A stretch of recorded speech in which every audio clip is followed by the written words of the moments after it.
Okay, you're right. Update po tayo sa Captain Ganap for today, guys.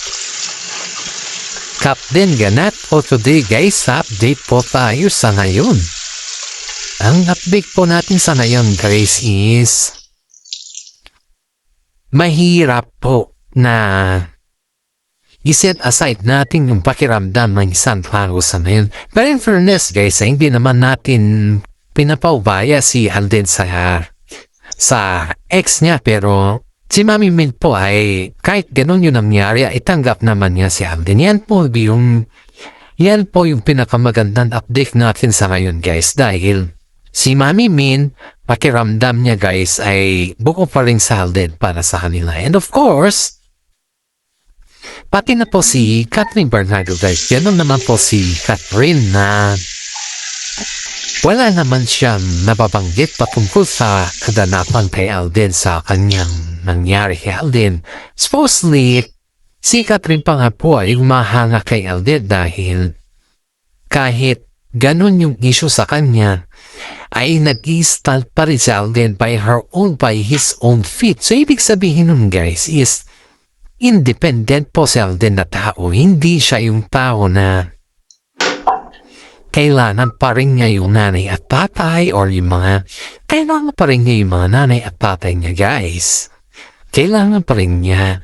Pero in that fact, guys, sana yung na stage ay si Alden po ay nakitaan naman natin na she can stand by her own feet. Yan po si Alden, guys. Ganyan po si Alden. Ganyan sa katindi. Kaya mga netizen po, guys, ay sinabihan po si Alden Richard na napakaswerte naman ni Catherine sa kanya. Ang dami nagsasabi na napakaswerte ni Catherine Bernardo sa kanya dahil si Alden po ay hindi siya yung tao na mama's boy. At the same time, kaya niyang protektahan si Catherine kahit kanina.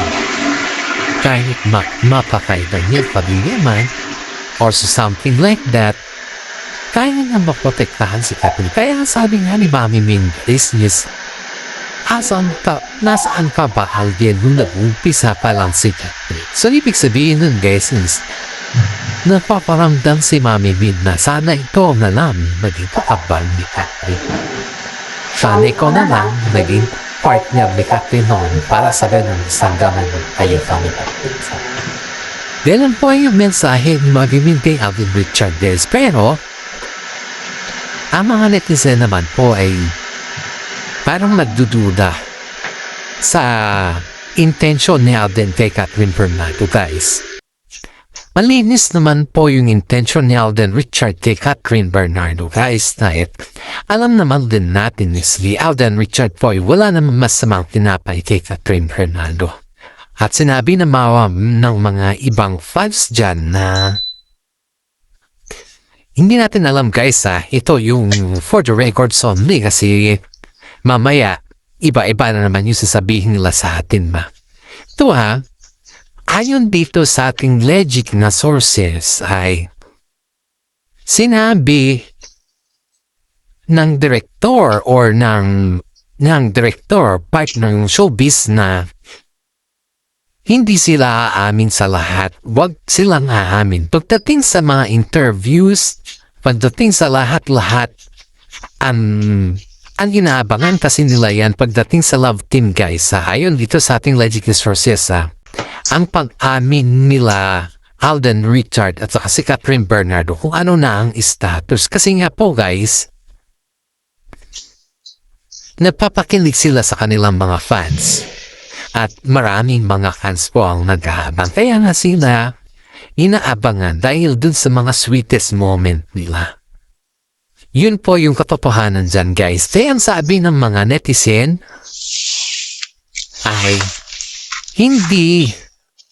hindi nila aaminin yan sa publiko dahil nga po may chemistry silang dalawa. Pero yung mga chemistry nila, guys, is just only for the movie. Yan po yung napapansin natin dito, Pero in fairness, may may nakahula sa kanila guys. May nakapansin talaga sa kanila na kaibigan nila na may mga private talk sila, may mga private moments sila. Pero pagdating sa mga interview guys, ang sinasabi nila ay single sila. Yun kasi guys, kaya naman daw nila sinasabi yung ganun na term sa kanilang dalawa ay dahil sabi ng taga-showbiz sa kanila daw na kapag yan ay inamin ninyo na mayroon na yung kilig factor ninyo mababawasan. Hindi lamang mababawasan, kundi mawalan kayo ng mga ibang fans. Kasi nga, ang sabi napaka-OA naman nila. Parang kumbaga guys is, hanapan daw sila ng mga fans sa mga highest to the level na yung acting ba. Kasi nga, siyempre, nasa moment na sila ng kiligan na matagal na, di ba? Yun na yung reality na nila ba? Yun na yung sasabihin nila na wag nilang munang aminin. Paalam naman nila sa kanilang sarili na sila na yun yung that's the point guys na hindi muna nila aaminin. Kasi nga, if in case na aminin nila yan, mawawalan po sila ng mga fans at hindi na po sila aabangan ng mga fans. Kasi alam mo guys, kapag yan po ay inamin mo sa publiko na kayo na gaya yung ginawa nila Daniel Padilla at si Catherine Bernardo noon ay talagang inabangan sila. Kaso nga lang, they are just waiting for yung bang tinatawag natin na more. You know the point? Alam niyo ba yung ibig sabihin ng more? Kumbaga guys is hinahanap nila yung best nila.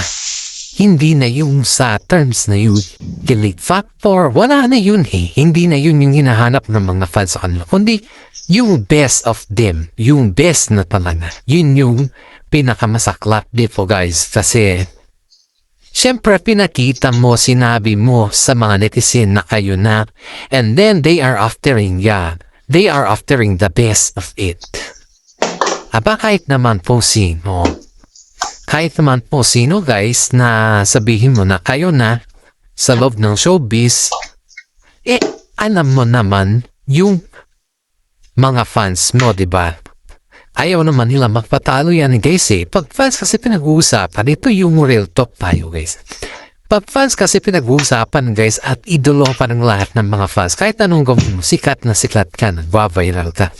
Ganun lang katindi yun. Ganun lang yung starting the point yun. Pero pag yung bang sabihin natin na nandyan lang tayo, ganun ba, yung gumagawa tayo ng mga kondisyon natin para sa ating sarili, parang wala pakialas ka, ganon. In fairness, guys, sobrang bait pa rin. Sobrang bait pa rin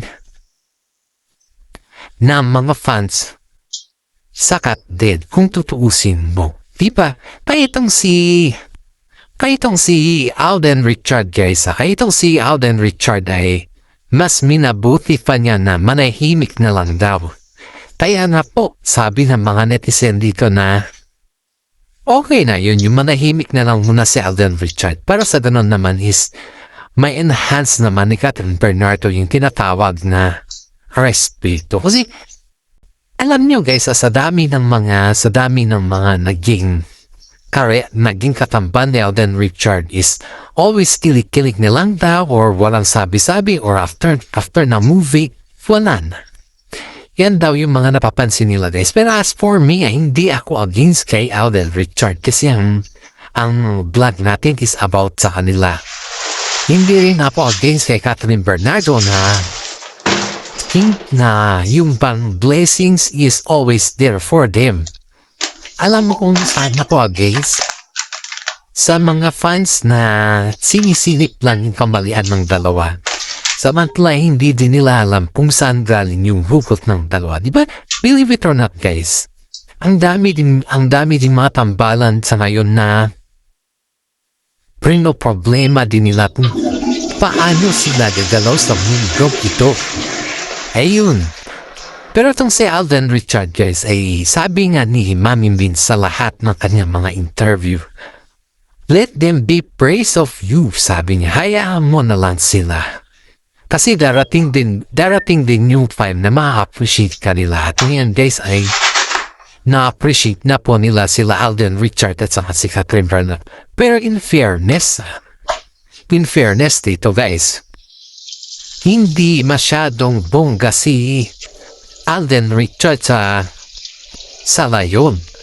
Dahil may solo movie po si Alden Richard sa ngayon guys. Kaso nga lang, ito yung balita, kinansel nila yung bago niyang movie guys dahil dun nga sa problema ng kanyang ex na hindi pa niya naayos-ayos. Sabi nga ng makaramihan ay dapat kailangan niya din na ayusin na yung problema sa kanyang ex. Para sa ganon, ay mabilis na yung proseso ng kanyang movie. Ganun pala guys, ito yung medyo aware tayo sa mga bagay-bagay dito. Kasi first time naman din natin narinig. Kapag may mga issue pala sa loob ng showbiz na mismo ikaw yung na-issue, mapa-heavy man yan or something na hindi naman talaga kinai-issue. Yun pala ay obligado ka pala na kumbaga is you need to be careful sa mga galaw-galaw mo. Ganun pala yun guys. Kailangan mo pala maging careful sa mga galaw-galaw mo. Kasi nga, nasa ikaw magiging careful ka sa mga galaw-galaw mo, isipin mo din na may mga bagay sa din na kailangan panindigan. Ganun pala yun guys. Ganun pala yung mupan dito sa kalakalan sa showbiz. Akala kasi ng lahat guys is pag-artista ka na.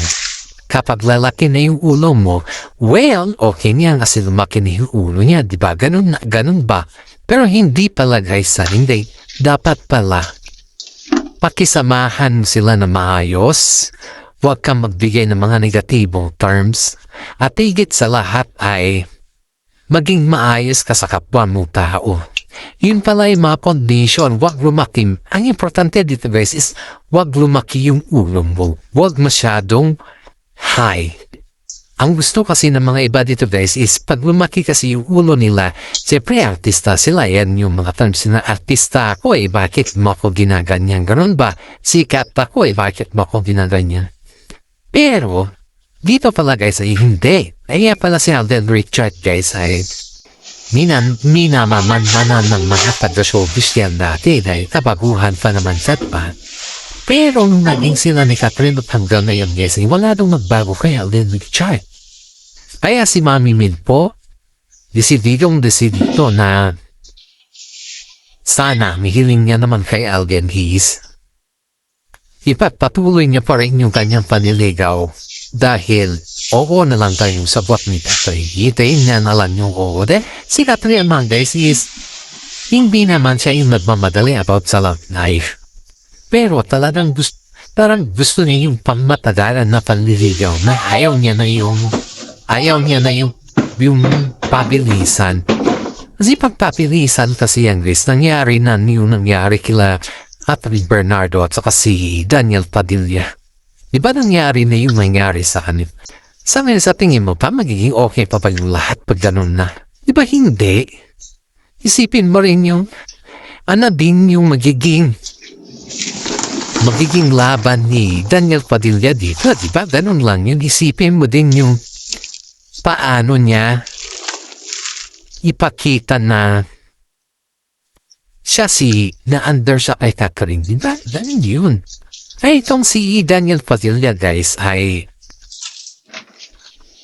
nakikita niya na pinapaboran kasi si Catherine sa lahat. Kaya, ang daming mga netizen po ang nagsasabi na napakaswerte pa rin ni Catherine Bernardo kay Alden Richard.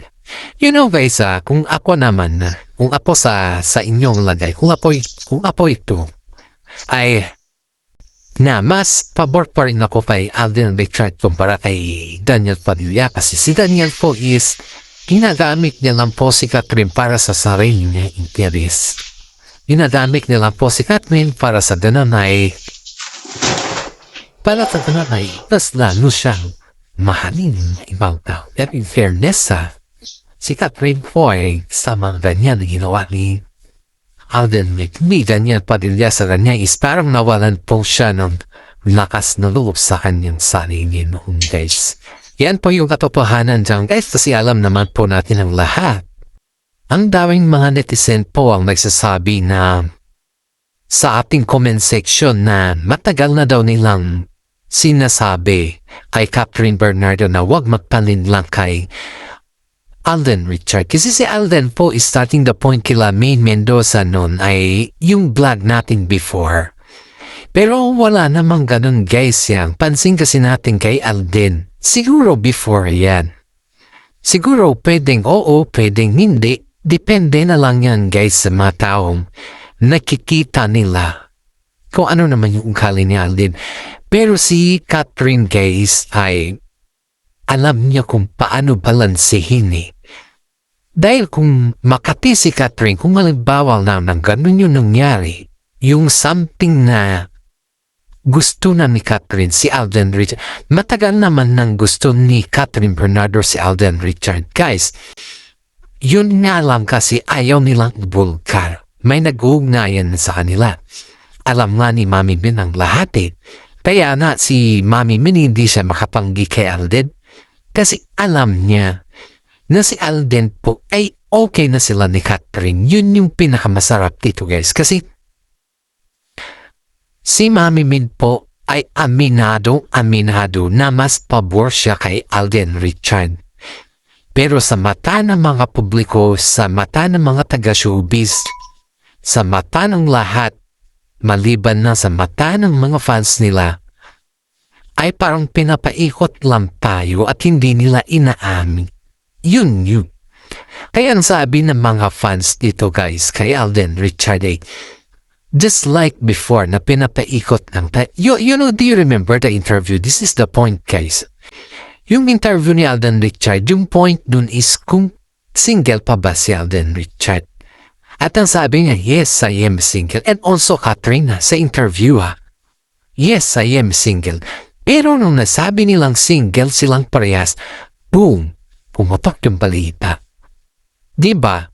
Kung nanonood ka po ng mga showbiz or ikaw pa ay showbiz lover na kagaya ko sa ating mga content, guys, basahin mo yung mga bash nun.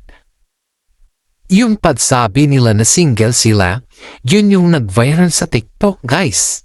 Yun yung tinanong sa kanya at yun yung pinag-viral ng mga netizen. Aba, sa bash nila, guys, milyones yung comment. Halos lumambas sa halos milyon yung nag-share dun, guys, sa kanilang mga interview. At lalo silang sumikat at lalo naman silang binigyan ng kakaibang comment sa kanilang dalawa. At alam mo, guys, dito na pagtanto yung mga ibang fans nila na ano ba talaga sila? Ano ba talaga yung meron sa kanilang dalawa? Ganun, guys, ganun yung mga tanong sa kanila na hindi man kanila masagot-sagot. In fairness, may pinagkaiba daw sila Catherine Bernardo at Alden Richard dun sa parang na single daw siya. Kasi di ba si Catherine po ay kinonekta yung kanyang pangalan kay Mayor.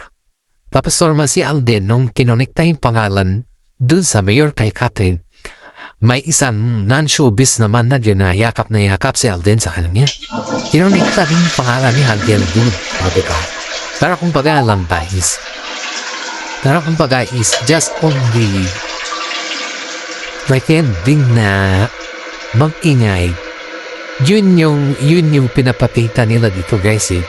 Pero in fairness sumabot naman si Mami Min sa mga bali-balita na ano ba yung status nila Alden sa mas okay pa nga po si Mami Min na pamingin, guys eh. Kasi diretsahan naman po yung sagot niya na it's up to them. Sabi mo, it's up to them if what they want. Yun yung sabi ni Mami Min, it's up to them if what they want. Kasi hindi naman natin pwedeng ako yung sasagot sa mga tanong na yan. Hindi naman po. Bago natin tapusin ng ating updates guys, gusto ko lamang po i-shout out yung mga senior citizen dyan na palagi sumusuporta sa atin. Paki-share and like naman po sa mga ibang bansa po dyan na senior citizen. Mahal na mahal ko po kayo kasi kapalagi po kayong sumusuporta sa ating YouTube channel at nararamdaman nyo din po yung ating mga balita. Maraming salamat. Alam kong isang malaking tulong na po yan na binigay niyo sa akin at ibibigay pa lang po sa akin. Dahil yan po hindi po para sa akin kundi para po sa ating lahat. God bless po at ingat po tayo palagi. At maraming salamat again.